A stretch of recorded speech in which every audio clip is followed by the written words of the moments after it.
آپ سب جانتے ہیں کہ ہم نے سیرت کے حوالے سے ایک بہت ہی اہم کورس شروع کیا ہے۔ میں آج چاہ رہا تھا کہ آپ کو اس سیرت کورس کی کچھ خصوصیات بتا دوں، اور یہ خصوصیات جو آپ کو بتانا جا رہا ہوں اس کا مقصد یہ ہے کہ آپ اس کو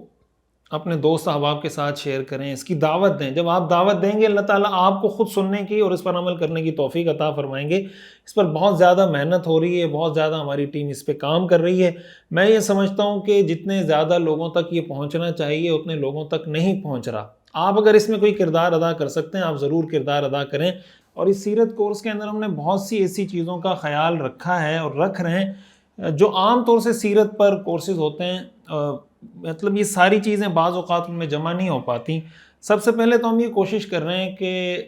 سیرت کے وہ واقعات ذکر کریں جو اتھینٹک ہوں، مستند ہوں۔ یہ جو واقعہ بحیرہ رائب سے ملاقات کا اور اس میں ابو بکر اور بلال کا جو تذکرہ ہے، اس پر بھی سیرت نگاروں نے، محدثین نے یہی بات لکھی ہے کہ بھائی یہ جو ابو بکر اور بلال والی بات ہے یہ اس میں مدرج ہے، کسی اور روایت سے آ گئی ہے، یہ اس روایت کا حصہ نہیں ہے۔ لیکن اس کے علاوہ ابو بکر اور بلال کے علاوہ جتنی پوری روایت، جو پورا واقعہ، پوری تفصیل ہے، یہ حدیث کی کتابوں میں موجود ہے۔ لہٰذا اس ادراج والے حصے کی وجہ سے پوری روایت کو غلط قرار دینا یہ ٹھیک طریقہ نہیں ہے۔ اور محدثین بہت سی دفعہ ایسا کرتے ہیں کہ مدرج حدیث کے بارے میں وہ کہتے ہیں کہ بھائی اس کا یہ جو حصہ ہے یہ دوسری روایت سے آیا، یہ ٹھیک نہیں، اور جو اس کا اصل حصہ ہے وہ ٹھیک ہے۔ تو یہ فرق دوسری حدیثوں میں بھی کیا جاتا ہے، یہاں بھی کیا جا سکتا ہے۔ اور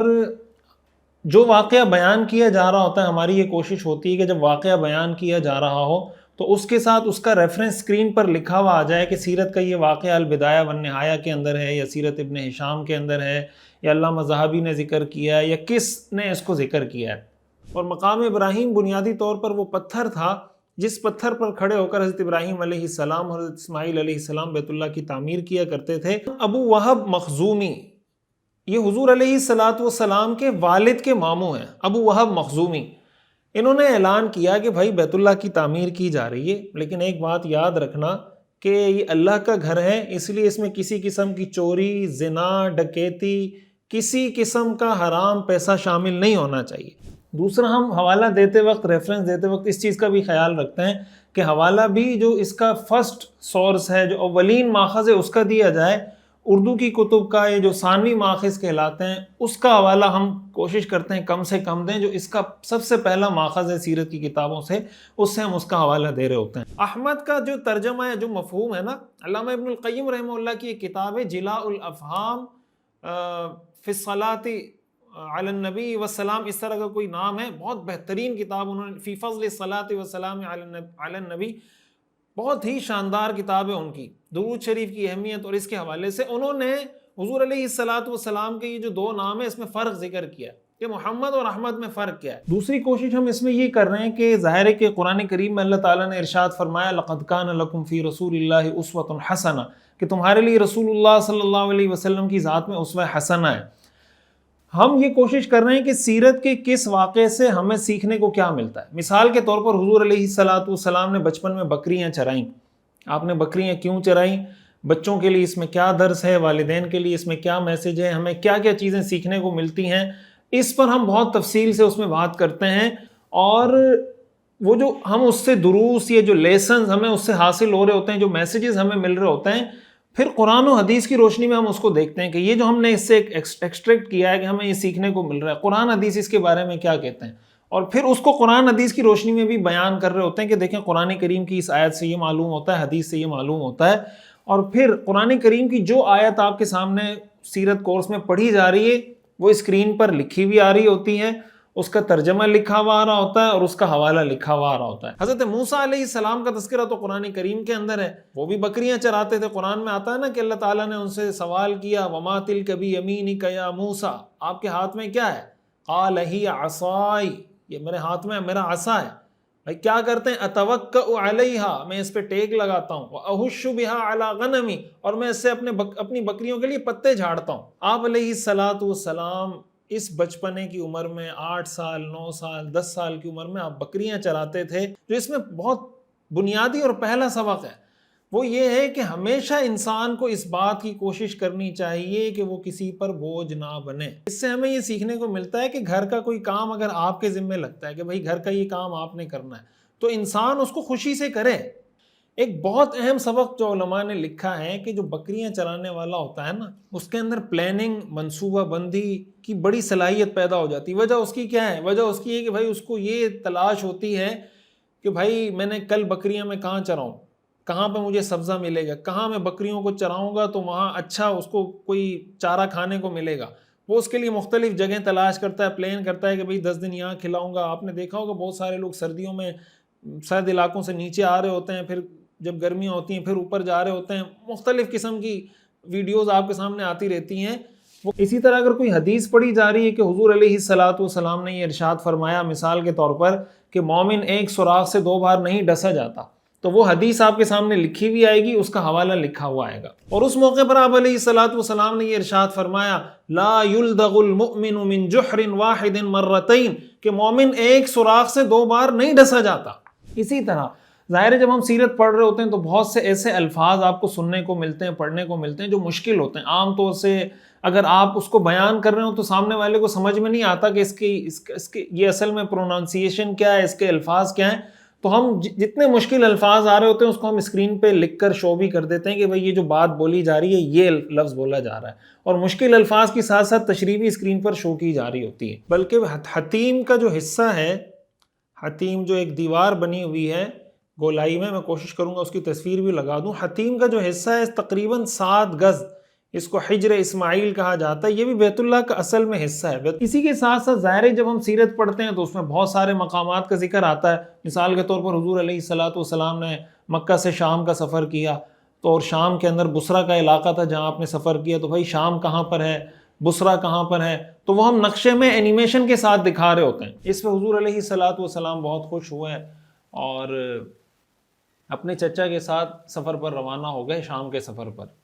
شام کے جنوب میں ایک علاقہ ہے، ایک شہر کہہ لیں، علاقہ کہہ لیں، اس کا نام تھا بصرہ۔ بصرہ آپ کے سامنے لکھا ہوا آ جائے گا۔ ایک بصرہ ہے جو عراق میں ہے، وہ الگ شہر ہے، یہ بصرہ ہے، یہ شام کا شہر ہے۔ شام کے جنوب میں، یعنی جزیرۃ العرب کے تو شمال میں ہے، لیکن اگر آپ شام کو لیں گے تو شام کے جنوب کے اندر یہ ایک شہر ہے بصرہ نامی۔ آج یہ ایک لائبریری کی شکل میں، آپ اگر مکہ مکرمہ جائیں، ہم کوشش کریں گے اس کی تصویر بھی یہاں پر لگا دیں، تو اس پر ابھی بھی ایک کتبہ لکھا ہوا ہے مکتبۃ مکہ المکرمہ۔ یہ جو مکتبۃ مکہ المکرمہ ہے یہ حضور علیہ الصلوۃ والسلام کی جائے پیدائش ہے۔ اسی طرح ہم نے رحلۃ الشتاء والصیف پڑھا کہ بھئی ایک سفر سردی میں ہوتا تھا، ایک سفر گرمی میں ہوتا تھا، تو سردی میں کون سا سفر ہوتا تھا، شام کا سفر کیسے ہوتا تھا،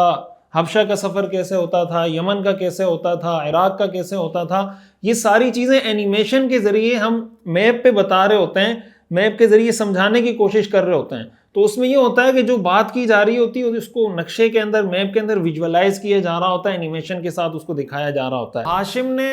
معاہدہ کیا شام کے بادشاہ کے ساتھ کہ بھئی ہم یہاں پہ آ کے تجارت کریں گے، اور تاکہ آپ ہمیں ہر لحاظ سے سیکورٹی فراہم کریں، ہمیں یہاں مارکیٹ فراہم کریں، منڈی فراہم کریں، ہم یہاں بزنس کریں گے۔ اسی طرح ہاشم کے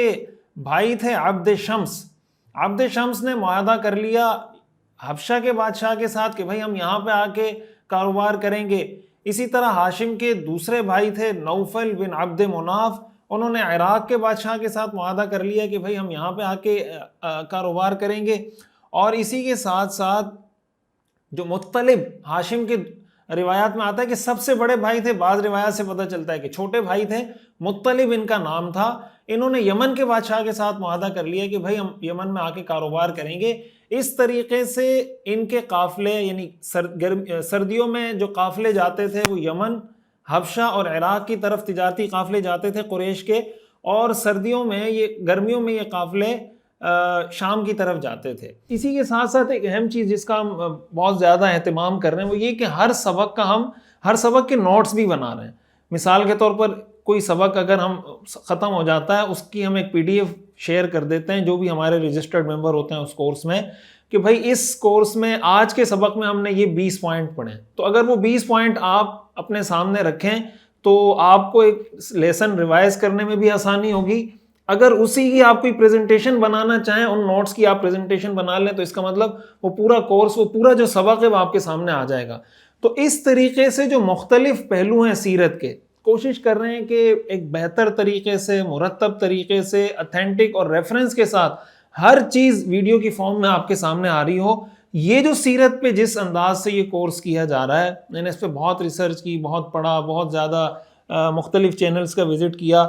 اس طریقے سے کمپریہنسو کورس سیرت پر مجھے یوٹیوب چینل پر یا کسی بھی سوشل میڈیا پلیٹ فارم پہ نہیں ملا، اور اس پر ہماری ٹیم دن رات محنت کر رہی ہے۔ 1 گھنٹے کا لیکچر ہوتا ہے ہفتے میں، اتوار کے دن رات کو 10 بجے ہمارا جو یوٹیوب چینل ہے مفتی رشید آفیشیل، اس پر اس کی کلاس لائیو ہوتی ہے، ہفتے میں 1 کلاس ہوتی ہے 1 گھنٹے کی، لیکن اس پہ جو محنت ہے وہ پورا ہفتہ مسلسل ہماری پوری ٹیم اس پہ محنت کر رہی ہوتی ہے۔ ظاہر ہے آپ جانتے ہیں کہ جب اینیمیشن اس میں لگ رہی ہے، اس میں ریفرنسز لگ رہے ہیں، اس میں آیات، حوالے، وہ ساری چیزیں مجھے بار بار چیک کرنی پڑتی ہیں، وہ سارے ریفرنسز نکال کے مجھے ان کو بھیجنے پڑتے ہیں، پھر وہ مجھے ری چیک کرواتے ہیں۔ بہت زیادہ اس پہ ایفرٹ ہم پٹ کر رہے ہیں، بہت زیادہ محنت کر رہے ہیں۔ تو میری یہ خواہش ہے، میں نے مفتی طارق مسعود صاحب سے بھی یہ ڈسکس کیا اور بھی کئی علماء سے ڈسکس کیا، تو مفتی طارق مسعود صاحب نے مجھے یہ کہا کہ بھائی اس کو تو ہم اپنے چینل سے بھی پروموٹ کرتے ہیں، اپنے دوست احباب کو بھی بتاتے ہیں، تو اگر آپ اس کورس کا حصہ بننا چاہتے ہیں تو ایک تو اس کا بڑا سمپل طریقہ ہے، آپ ہمارے یوٹیوب چینل پر آ جائیں، مفتی رشید آفیشیل آپ کے سامنے لکھا ہوا بھی آ جائے گا، اور آپ اس پر روزانہ یعنی ہر اتوار کو رات کو پاکستانی وقت کے مطابق 10 بجے ایک کلاس لائیو ہوگی، آپ اس کو سن سکتے ہیں۔ اور باقاعدہ اگر آپ اس میں رجسٹریشن حاصل کرنا چاہتے ہیں، رجسٹریشن میں یہ ہے کہ ہم اس کے الگ واٹس ایپ ہم نے گروپ بنائے ہوئے ہیں، اس واٹس ایپ گروپ میں ہم نوٹس بھی شیئر کر دیتے ہیں، اور اس کے اندر سوال جواب بھی چلتا رہتا ہے۔ تو اس کے لیے ایک نمبر آپ کے سامنے اسکرین پہ ہم چلا دیں گے کہ یہ نمبر ہے، آپ اپنے پاس نوٹ بھی کر لیں، تو اس نمبر پر آپ واٹس ایپ کر دیں، ہمارے ایڈمن ہیں سعد بھائی، انشاءاللہ یہ آپ کو اس کی تفصیل بھی بتا دیں گے۔ میں آپ کو نمبر بتا دیتا ہوں، +92 327 2384305، میں دوبارہ بتا دیتا ہوں، 0327 23 84 305، اور اگر آپ پاکستان سے باہر ہیں تو آپ شروع میں +92 لگا دیں گے۔ تو یہ ایک اہم کورس ہونے جا رہا ہے۔ اور آخری بات میں یہ عرض کروں کہ دیکھیں، ہم سب یہ دعویٰ کرتے ہیں، ہم کلمہ پڑھتے ہیں لا الہ الا اللہ محمد الرسول اللہ، مجھے اس بات پہ بہت زیادہ حیرت ہوتی ہے کہ ہم اپنی زندگیوں میں تبدیلی بھی چاہتے ہیں، ہم بہت ساری پریشانیوں سے تنگ بھی ہیں، معاشرے کی اصلاح بھی چاہتے ہیں، چیزوں کو ٹھیک بھی کرنا چاہتے ہیں، لیکن اللہ تعالیٰ نے ان ساری چیزوں کو ٹھیک کرنے کے لیے اپنے پیغمبر کو بھیجا تھا، اور اپنے پیغمبر کی زندگی کو ہم نہیں پڑھتے، اور قرآن میں اللہ نے کہا ہے کہ تمہارے لیے رول ماڈل اللہ کے رسول ہیں۔ تو جب تک ہم سیرت سے دور رہیں گے، میں یہ سمجھتا ہوں کہ ہم کبھی بھی اپنے حالات کو بہتری کی طرف نہیں لے جا سکتے۔ جتنا جلد، میں ہمیشہ جب میں یہ کورس کروا رہا ہوں، ہر کلاس کے شروع میں یہ عرض کرتا ہوں کہ بھائی آپ اس کو ایک ویڈیو کے طور پہ نہ دیکھیں، آپ اس کو سمجھیں کہ بھائی ایک بہت بڑا ایک انقلابی کام ہم کرنے جا رہے ہیں، اس کی طرف دوسروں کو دعوت دیں، اپنے گھر والوں کو بتائیں، ایسا ماحول بنائیں کہ دوست مل کے دیکھیں، گھر والے مل کے دیکھیں، بچوں کو بٹھائیں، خود کاپی پین لے کے اس کے نوٹس بنائیں۔ جتنا آپ اس کو محنت سے دیکھیں گے اور بار بار سنیں گے، یہ چیز دل میں اترتی چلی جائے گی، اور جتنا جلدی مسلمانوں میں سیرت کا پیغام پھیل جائے، جتنا جلدی مسلمانوں میں سیرت کا یہ سبق عام ہو جائے، میں سمجھتا ہوں اتنا جلدی اللہ مسلمانوں کے حالات تبدیل کر سکتا ہے۔ تو کر دے گا اللہ تعالیٰ، یقیناً حالات تبدیل کرے گا، اس لیے کہ پہلے بھی جو اللہ نے حالات تبدیل کیے ہیں وہ حضور علیہ الصلوۃ والسلام کے اس سسٹم کے ذریعے،